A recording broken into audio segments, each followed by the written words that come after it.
है और specially fertiliser और केमिकल सेक्टर्स के लिए एक अच्छी खबर हो सकती है, क्योंकि केंद्र सरकार का जो प्रपोजल ग्रुप ऑफ मिनिस्टर्स को गया है उसके कुछ प्रपोजल जी बिजनेस के हाथ भी लगे हैं, जिसमें केमिकल और फर्टिलाइज़र के लिए अमोनिया, सल्फ्यूरिक एसिड और नाइट्रिक एसिड जो एक इनपुट आइटम है उस पे जीएसटी में एक बड़ी कटौती करने का प्लान प्रपोजल केंद्र सरकार की तरफ से दिया गया है।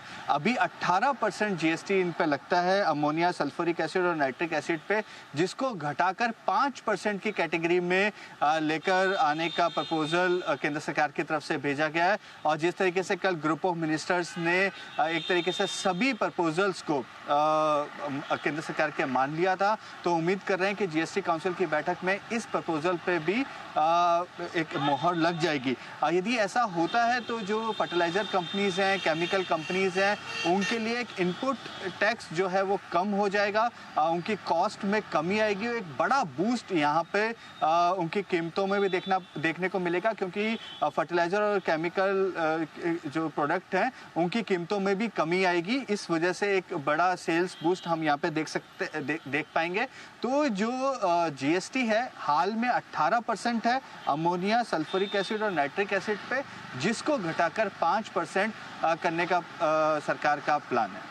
ओके, बड़ी इंटरेस्टिंग खबर है। और कुछ और भी खबरें हैं तब उनके पास एक्चुअली, वो भी हम उनसे लेंगे, लेकिन उससे पहले इस खबर पर एक बार जरा सेठी साहब से भी राय ली जाए। केमिकल और फर्टिलाइजर इन कंपनियों के लिए बड़ी इंटरेस्टिंग खबर है। इनका इनपुट कॉस्ट काफ़ी घटेगा, क्योंकि जीएसटी के जो रेट्स हैं दो निकल जाएंगे बड़े वाले, 28% और 12%। उसका फ़ायदा केमिकल कंपनियों को और फर्टिलाइजर कंपनियों को मिलेगा, और वैसे भी और किसानों को बड़ी राहत मिलेगी। फर्टिलाइजर कंपनियों के लिए एक अच्छी खबर ये भी चल रही है, चीन के साथ जिस तरह से बातचीत चल रही है व्यापार और बिजनेस को लेकर, चीन काफ़ी हद तक इंश्योर कर रहा है कि हमें फर्टिलाइजर की कमी आने न रहे और केमिकल्स की भी ना आने दें। तो ये बड़े डेवलपमेंट होते दिख रहे हैं। सेठी साहब ने तो मेरे ख्याल से अभी 1-2 दिन पहले ही सेठी साहब और जिन साहब दोनों ने आरसीएफ फैक्ट वगैरह पसंद किया ही। आपको तो पसंद है सर?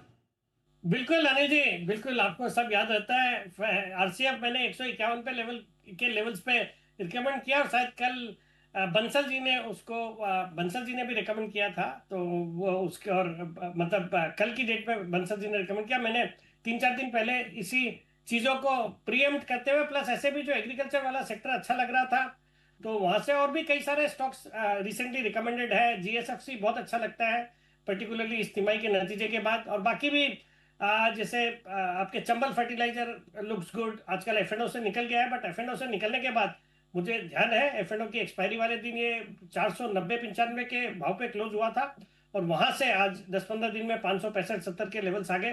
तो लोगों के जो एफएनओ की पोजीशन तो कट गई, बट उसके बाद स्टॉक चला है। तो ये कैश मार्केट में आजकल चंबल फर्टिलाइजर भी अच्छा कर रहा है। और बाकी जो केमिकल्स वाली भी कंपनियां हैं, जैसे नवीन फ्लोरिन है, आपके एसआरएफ है, तो ये सब भी अच्छा करेगी। अगर ये 18% वाला जीएसटी 5% हो जाता है तो डेफिनेटली बहुत ही पॉजिटिव रहेगा पूरे सेक्टर के लिए।